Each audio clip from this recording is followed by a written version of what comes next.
പിണറായി വിജയൻ നാടുവാഴുന്ന കാലത്ത് ഇടതുപക്ഷ മുന്നണി സർക്കാരിനെ വിമർശിക്കാൻ ഒരുത്തനെയും അനുവദിക്കില്ല. അതിപ്പോ ആരായാലും, അതിനാരെങ്കിലും മുതിർന്നാൽ തന്നെ അവന്റെ കട്ട പുക പുറത്തു വരും. അതിപ്പോ സ്വന്തം പാർട്ടി എന്നുള്ളവരായാലും സ്വന്തക്കാരായാലും CPM സംസ്ഥാന സെക്രട്ടറി MV ഗോവിന്ദൻ മാർക്സ് ആയാലും, ഇനി തിരുവനന്തപുരം മെഡിക്കൽ കോളേജിലെ യൂറോളജി വിഭാഗം തലവൻ ഡോക്ടർ ഹാരിസ് ഹസൻ ചിറക്കലായാലും അത് സമ്മതിച്ചു കൊടുക്കുന്ന പ്രശ്നമില്ല. അതുകൊണ്ടാണ് CPM നേരത്തെ RSSുമായിട്ടുണ്ടായിരുന്ന ബന്ധം നാട്ടുകാരോട് തുറന്നു പറഞ്ഞപ്പോ സാക്ഷാൽ പാർട്ടി സെക്രട്ടറിയെ വരെ പിണറായി ശകാരിച്ചത്. ഒരു സർക്കാരാകുമ്പോൾ ചട്ടിയും കലവും ഒക്കെ തട്ടിയും മുട്ടിയും കിടക്കും. പോരായ്മകൾ പലതും ഉണ്ടാവും. ആശുപത്രിയിൽ ഉപകരണങ്ങൾ ഉണ്ടാവില്ല, ചിലപ്പോൾ മരുന്ന് കാണത്തില്ല, റേഷൻ കടയിൽ ചെല്ലുമ്പോൾ റേഷൻ ഉണ്ടാകണമെന്നില്ല, സർവത്ര വിലക്കയറ്റമായിരിക്കും. പക്ഷെ ഇതൊന്നും ഉത്തരവാദിത്തപ്പെട്ട ആളുകൾ ജനങ്ങളോട് തുറന്ന് പറയരുത്, അവരുടെ മുമ്പിൽ ഇത് അവതരിപ്പിക്കരുത്. അങ്ങനെ വല്ലതും സംഭവിച്ചാൽ കണ്ടുകൊണ്ടും കേട്ടുകൊണ്ടും ഇരിക്കണം. അതാണ് ചെയ്യേണ്ടത്. അത് പാർട്ടിയുമായി ബന്ധമുള്ളവരാണെങ്കിൽ പ്രത്യേകിച്ച്. ഇനി നമ്മുടെ മുമ്പിൽ ശസ്ത്രക്രിയക്ക് വരുന്ന ഒരു ചെറുപ്പക്കാരൻ സ്വന്തം മകന്റെ പ്രായമുള്ള ഒരു വിദ്യാർത്ഥിയാ. അങ്ങനെയുള്ള യാതൊരു മൃദുവികാരങ്ങളും തോന്നാൻ പാടില്ല. ശസ്ത്രക്രിയ നടന്നില്ല. അത് മകനായാലും മകന്റെ പ്രായമുള്ള മറ്റൊരു വിദ്യാർത്ഥി ആയാലും നമ്മൾ മിണ്ടാതിരുന്നോണം.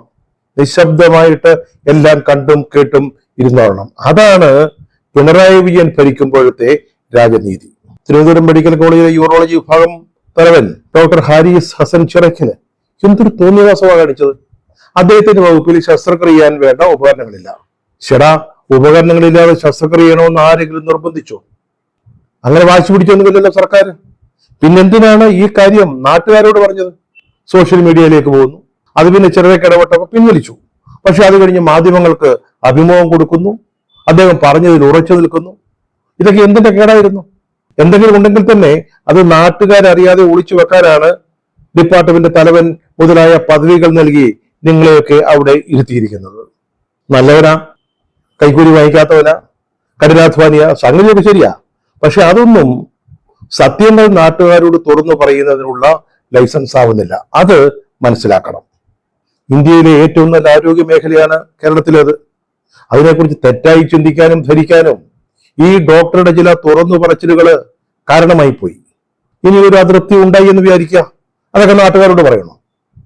ഉപകരണങ്ങളില്ലാത്തത് കൊണ്ട് ശസ്ത്രക്രിയ മുടങ്ങിപ്പോയി. അതെന്തിന് ജനങ്ങൾ അറിയണം?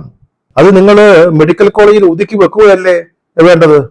അതല്ലാതെ ആശുപത്രികളിൽ ഉപകരണങ്ങൾ വേണം, മരുന്ന് വേണം, പാവപ്പെട്ട രോഗികൾക്ക് നല്ല ചികിത്സ ലഭ്യമാക്കണം, അങ്ങനെയൊക്കെ ശഠിക്കാൻ പാടുണ്ടോ? അങ്ങനെ നിർബന്ധ ബുദ്ധി പിടിക്കുന്നത് ശരിയാണോ? അങ്ങനെ ഒരു അതൃപ്തി ഉണ്ടായി എന്ന് വിചാരിക്കുക, അത് പുറത്തു കാട്ടരുത്, മനസ്സിൽ വയ്ക്കണം. ഇപ്പൊ എന്താ സംഭവിച്ചത്? ഈ ഉപകരണങ്ങൾ ഇല്ലായിരുന്നു എന്ന് ഡോക്ടർ പറഞ്ഞത് ശരിയാ. അതുകൊണ്ടാണല്ലോ ഇപ്പൊ പെട്ടെന്ന് യുദ്ധകാലാടിസ്ഥാനത്തിൽ സാധനം അവിടെ എത്തിച്ചത്. പക്ഷേ അതൊന്നും പുറത്തു പറയാൻ പാടില്ല. ഇതൊക്കെ സർക്കാരിനെ താറടിച്ചു കാണിക്കാൻ കാത്തിരിക്കുന്ന ആളുകളുടെ കയ്യിലെ ആയുധമാകും. അത് ഓർക്കേണ്ടതായിരുന്നു. അവർക്ക് ഒരു ആയുധം നൽകരുതായിരുന്നു. സർക്കാരിനെ താറടിച്ചു കാണിക്കുക എന്ന് പറഞ്ഞാല് സാക്ഷാൽ പിണറായി വിജയനെ താറടിച്ചു കാണിക്കുന്നതിന് തുല്യമാണ്. ആശുപത്രിയിൽ ചിലപ്പോൾ മരുന്നൊക്കെ ഉണ്ടാവാതെ വരും, ഉപകരണങ്ങളുടെ ക്ഷാമം നേരിടും, അനുബന്ധ ഉപകരണങ്ങൾ ഇല്ലാതെ വരും. ചിലപ്പോൾ രോഗികളോട് അത് പണം കൊടുത്ത് വാങ്ങിച്ചു കൊണ്ടുവന്നാൽ ശസ്ത്രക്രിയ നടത്തിത്തരാമെന്ന് പറയേണ്ടി വരും. അതിനുവേണ്ടി സപ്ലയേഴ്സിന്റെ അഡ്രസ്സും ടെലിഫോൺ നമ്പറും ഒക്കെ ഉള്ള കടലാസ് വാർഡുകളുടെ ഭിത്തിയിൽ ഒട്ടിച്ച് വയ്ക്കേണ്ടി വരും. ഇതൊക്കെ സംഗതികളൊക്കെ ശരിയാ. പക്ഷെ അതൊന്നും വലിയ ഇഷ്യൂ ആക്കരുത്, ജനങ്ങൾ അറിയരുത്. ഇനി മറ്റു വല്ല വഴിക്കും ജനങ്ങൾ അറിഞ്ഞാൽ തന്നെ അത് നമ്മൾ കേട്ടോളാം. ഈ സാംസ്കാരിക സാഹിത്യ രംഗത്തെ പൂമരന്മാര് അതിന് റെഡിയായിട്ട് കാത്തു നിൽക്കുക. ഒരു സിഗ്നൽ കൊടുത്താൽ മതി, അവന്മാര് രംഗത്ത് ഇറങ്ങിക്കോളും, അവർ നാട്ടുകാരെ കൈകാര്യം ചെയ്തോളും. പക്ഷെ കൂട്ടത്തിൽ നിൽക്കുന്നവര് ഇതുപോലെ പുറയിൽ നിന്ന് കുത്തരുത്. അത് പിണറായിക്ക് ഇഷ്ടപ്പെടത്തില്ല. അത് തുറന്നു പറയുകയും ചെയ്യും, അതാരായാലും, എത്ര കൊല കൊമ്പനായാലും. പിണറായി വിജയനെ പിന്തുടർന്ന് ഡോക്ടറെ വിമർശിച്ചുകൊണ്ട് ഇപ്പോൾ MV ഗോവിന്ദൻ മാഷും CPM മന്ത്രിമാരും രംഗത്ത് വന്നിട്ടുണ്ട്. അടിതെറ്റി ആരോഗ്യ കേരളമെന്ന് മലയാള മനോരമയുടെ പരമ്പരയുടെ ഹെഡിങ്. ഉടനെ മാതൃഭൂമി മികവിന്റെ കേന്ദ്രങ്ങൾ പോരായ്മയുടേതും. പോരായ്മയാണ് കൂടുതൽ പറയുന്നത് പത്രങ്ങളൊക്കെ. ഇത് മനസ്സിലാകുന്നില്ല. ചാനലുകൾ അങ്ങ് വൈകുന്നേരം ചർച്ചയാണ്. നമ്മുടെ മെഡിക്കൽ സംവിധാനം ആകെ താറുമാറായി പോയി എന്ന് പറഞ്ഞ് ഒരു ഡോക്ടർ ചിറക്കല് എന്തോ പറഞ്ഞു, ഒരു ഉപകരണമില്ലായ്മയെ പറ്റി എന്തോ ഒന്ന് സൂചിപ്പിച്ചു. അപ്പോഴേക്ക് ഇറങ്ങിയിരിക്കുകയാണ് മാധ്യമങ്ങൾ. ഇവരാണ് വാസ്തവത്തില് സംസ്ഥാനത്തോട് കൂറില്ലാത്ത ആളുകൾ. മാതൃകപത്രമേ മന്ത്രിയുടെ ഒരു അഭിമുഖം പ്രസിദ്ധീകരിച്ചു. നല്ല മസിൽ പിടിച്ചു നിൽക്കുന്ന രീതിയിലുള്ള ഒരു ശീർഷകമായിരുന്നു.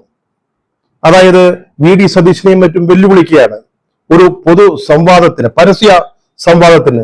വാടാ, ധൈര്യമുണ്ടെങ്കിൽ വാ, ചുണയുണ്ടെങ്കിൽ വാ എന്ന ഭാഷയിൽ നല്ല അഭിമുഖമായിരുന്നു കേട്ടോ. പറയാനുള്ളതൊക്കെ മന്ത്രി പറഞ്ഞിട്ടുണ്ട്. പക്ഷെ ഈ പത്രക്കാരന്മാരെന്ത് ചെയ്തു?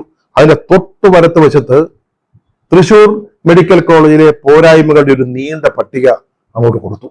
പ്രതിസന്ധികളിൽ ഉലഞ്ഞ എന്ന ഒരു ശീർഷകത്തിന് ഓരോ ഡിപ്പാർട്ട്മെന്റ് ബൈ ഡിപ്പാർട്ട്മെന്റ് അവിടുത്തെ പരിമിതികൾ മാതൃഭൂമി പ്രസിദ്ധീകരിച്ചത്.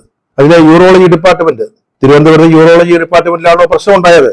തൃശ്ശൂരിൽ അവിടെ 3 ഡോക്ടർമാരുടെ തസ്തികകളുള്ളത് 3 ഒഴിഞ്ഞു കിടക്കുകയാണെന്ന്. ഇതൊക്കെ ഈ പത്രക്കാർക്ക് വല്ല ആവശ്യമുണ്ടോ ഇങ്ങനെ പറയേണ്ടത്? തൊട്ടടുത്ത് മന്ത്രിയുടെ അഭിമുഖം പ്രസിദ്ധീകരിച്ചതിന്റെ വലത്തുവശത്ത് ഇതൊക്കെ ഒരുതരം ചതിയാണെന്നേ.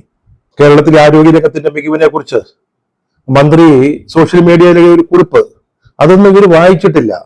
അതല്ലേ ഹൈലൈറ്റ് ചെയ്യേണ്ടത്. അതിനു പകരം അവര് ഇന്നത്തെ പത്രത്തിൽ എന്താ കൊടുത്തിരിക്കുന്നത്? അധിക ജോലി, കുറഞ്ഞ ശമ്പളം, അതുകൊണ്ട് ഡോക്ടർമാരൊക്കെ മെഡിക്കൽ കോളേജ് വിട്ടുപോകുന്നു. മെഡിക്കൽ കോളേജിൽ നിന്ന് രാജിവെച്ച ആളുകളെ പുറത്തു പോവുകയാണെന്ന്. ഏതാണ്ട് 335 ഡോക്ടർമാര് അനധികൃത അവധിയിലാണെന്ന്. പിന്നെ മെഡിക്കൽ കോളേജുകളിലെ ഉപകരണങ്ങൾ, അതിന്റെ 1/3 പ്രവർത്തനരഹിതമായി കേടുപറ്റി കിടക്കുക. അതൊന്നും ഉപയോഗിക്കാൻ കൊള്ളത്തില്ല, കാശിന് ഗുണമില്ലാത്ത സാധനങ്ങളായിട്ട് വെറുതെ അവിടെ ആക്രിയായിട്ട് കിടക്കുകയാണെന്ന്. ചേട്ടാ, സോഷ്യൽ മീഡിയയിൽ വന്ന കുറിപ്പിനല്ലേ പ്രാധാന്യം നൽകേണ്ടത്? അതോ ഇതുപോലെ നിഷേധാത്മക വാർത്തകൾക്കാണോ? ഇതൊക്കെ സംസ്ഥാനത്തോടുള്ള കൂറില്ലായ്മയുടെ ലക്ഷണമല്ലെങ്കിൽ പിന്നെ എന്താണ്? ഏതായാലും VD സതീശനെ പരസ്യ സംവാദത്തിന് വിളിച്ചതുകൊണ്ട് ഒരു പ്രയോജനം ഉണ്ടായി. കുറച്ചു കാലത്തേക്ക് സതീശന്റെ ശല്യം കേരളത്തിൽ ഉണ്ടാവില്ല. ഈ വെല്ലുവിളി വന്നതോടെ അദ്ദേഹം നാടുവിട്ടുപോയി എന്നാണ് കേൾക്കുന്നത്. സതീശനൊപ്പം ഇരിക്കാൻ മന്ത്രി അനുവദിച്ച മറ്റു 2 പേര്, K മുരളീധരനും VS ശിവകുമാറും, അവരും സ്ഥലം വിട്ടുവെന്നാണ് കേട്ടത്. മുരളിക്കെതിരായിട്ടൊരു ഗംഭീര പ്രയോഗം നമ്മുടെ മന്ത്രി നടത്തി കളഞ്ഞു.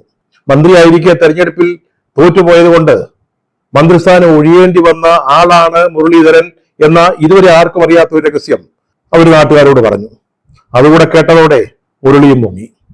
സ്വന്തം നിലപാട് ന്യായീകരിക്കുന്നതിന് മന്ത്രിമാടം സാക്ഷാൽ EMSനെയും കൂട്ടുപിടിക്കുന്നുണ്ട്. അദ്ദേഹം പണ്ട് പറഞ്ഞിട്ടുണ്ട്, ചെയ്യുന്ന കാര്യങ്ങൾ നല്ലതായതുകൊണ്ടാണ് ആക്രമിക്കപ്പെടുന്നത് എന്ന്. ഇവിടെ വീണ ജോർജ് ധാരാളം നല്ല കാര്യങ്ങൾ ചെയ്യുന്നു, അതുകൊണ്ട് അവര് ആക്രമിക്കപ്പെടുന്നു. മന്ത്രി വേറെയും ചില കാര്യങ്ങൾ പറയുന്നുണ്ട്. ഞാനൊരു പ്രസ്ഥാനത്തിന്റെ ഭാഗമാണ്, ഒരു പാർട്ടിയിലെ അംഗമാണ്, പാർട്ടിയുടെ നയങ്ങളും നിലപാടുകളും കാഴ്ചപ്പാടുകളുമാണ് ഉയർത്തിപ്പിടിക്കുന്നത്, വ്യക്തികൾ പ്രധാനമല്ല, പ്രസ്ഥാനമാണ് പ്രധാനം എന്നൊക്കെ അവര് സാധാരണ മാർക്സിസ്റ്റ് വിദഗ്ധന്മാര് പറയുന്ന ഭാഷയിലൊക്കെ സംസാരിക്കുന്നുണ്ട്. സംഗതി ശരിയാ. പ്രസ്ഥാനം, പാർട്ടി, നയം, കാഴ്ചപ്പാട് കൊള്ളാം, നല്ല കാര്യങ്ങൾ തന്നെയാണ്. ഇങ്ങനെയൊക്കെ പറയുമ്പോ കടന്നു വന്ന വഴികളിൽ ചിലരങ്ങ് ഓർത്തു പോകും. കോട്ടയത്തും ദേവലോകത്തും പത്തനംതിട്ടയിലും മൈലപ്പുറയിലും റാന്നിയിലും ഒക്കെയുള്ള ആളുകള് അതങ്ങ് സ്മരിക്കും ചിലപ്പം. അതുപോലെ തന്നെ ഓർത്തഡോക്സ് സഭയിൽപ്പെട്ടവര് എങ്ങനെയാണ് ഈ പ്രസ്ഥാനം, പാർട്ടിയുടെ നയം, കാഴ്ചപ്പാടൊക്കെ ഉണ്ടായത് എന്ന കാര്യം അത് മന്ത്രിമാടം മറക്കരുത്. പിന്നെ ഡോക്ടർ ചിറക്കല്, ഡോക്ടർ, താങ്കള് നേരത്തെ ഞാൻ പറഞ്ഞതുപോലെ താങ്കൾ ഇടതുപക്ഷമാണോ, സൈബർ ഇടങ്ങളിലെ ഇടതുപക്ഷ പോരാളിയാണോ എന്നൊന്നും നമുക്ക് അറിഞ്ഞുകൂടാ.